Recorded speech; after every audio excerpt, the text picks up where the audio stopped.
Bismillahirrahmanirrahim. Assalamualaikum warahmatullahi wabarakatuh. Alhamdulillahirabbil alamin. Wassalatu wassalamu ala asyrafil anbiya'i wal mursalin.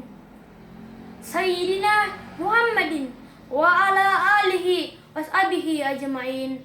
Amma ba'd.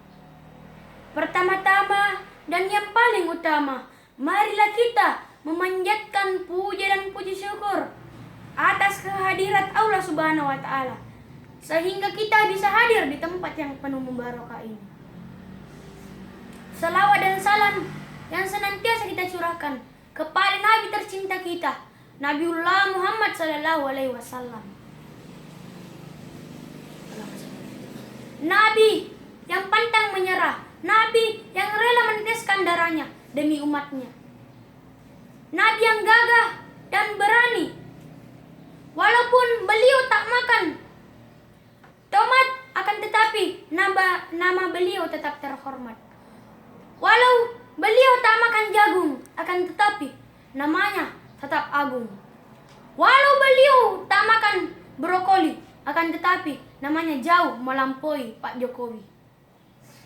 Alhamdulillah, pada kesempatan yang penuh barokah ini, saya akan menyampaikan satu ceramah yang berjudul Bahlul.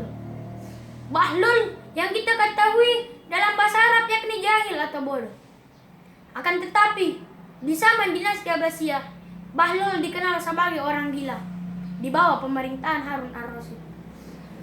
Ada satu cerita ketika Harun ar-Rasyid sedang berjalan-jalan dengan menunggangi kudanya. Kemudian sampailah ia di depan kuburan, lalu melihat Bahlul duduk di dekat kuburan. Lalu ia berkata, "Wahai Bahlul, sejak kapan engkau sadar?" Kemudian Bahlul beranjak dari tempatnya menuju ke pohon yang tinggi, lalu memanjatinya dan berteriak sekuat tenaganya, "Wahai Harun! Wahai Harun yang gila, kapan engkau sadar?"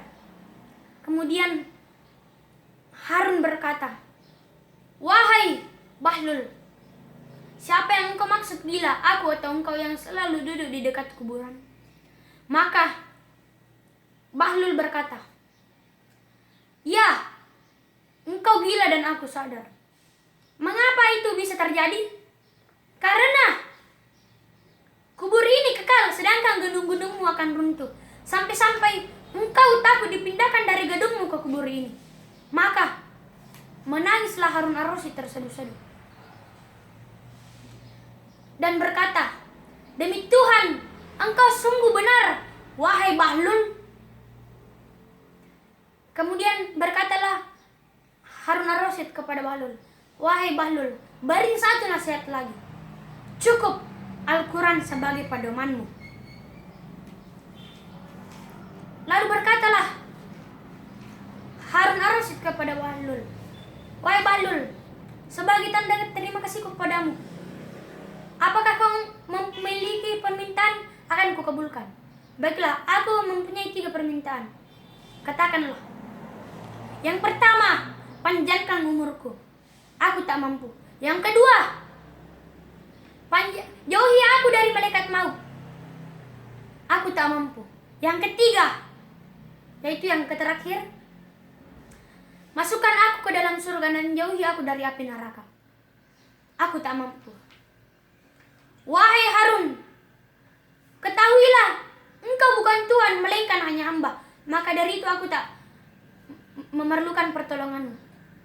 Maka bergetarlah hati Harun ar-Rasyid. Kemudian Bahlul meninggalkan Harun ar-Rasyid sendirian. Dari kisah ini kita dapat memetik bahwa orang gila, orang bodoh takkan dapat menyadarinya bahwa dunia ini tidaklah kekal. Akan tetapi Masya Allah, Bahlul begitu gila, saking bodohnya ia tahu bahwa di balik dunia ini ada Allah yang melihat kita. Allah lah yang menentukan dunia ini, kematian dan nyawa kita. Marilah kita mempersiapkan diri, semua keahlian, keahlian, kepintaran semua akan hilang, berpindah ke suatu tempat kematian. Allah berfirman dalam Al-Quran, A'udzu billahi minasyaitonir rajim. Bismillahirrahmanirrahim. Kullun nafsin sa'iqatul maut. Yang artinya, tiap-tiap yang berjiwa akan merasakan yang namanya mati. Quran surah Al-Imran ayat 185. Keahlian, kepandaian, kecerdasan, rumah megah, harta, kekayaan, jabatan tinggi, semua akan hilang. Diri kita pun juga akan hilang, berpindah ke tempat yang paling sempit di dunia itu. Apakah itu? Ya, kuburan, atau bisa dibilang dengan nama kematian. Marilah kita mempersiapkan bekal kita untuk hari esok. Bukan bekal untuk dimakan ke sekolah, akan tetapi bekal untuk hari kiamat nanti. Jika kita dipertemukan dengan malaikat, maka itulah yang akan menjadikan bekal kita. Amal baik dan amal buruk, dan juga pahala.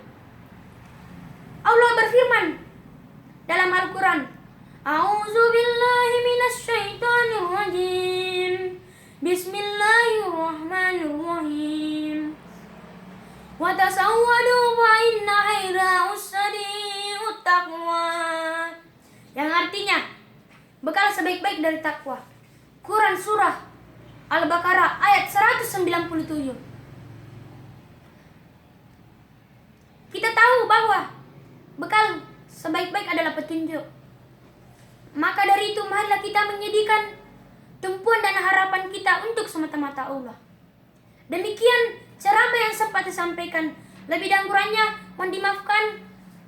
Wabillahi taufiq wassalamu. Assalamualaikum warahmatullahi wabarakatuh.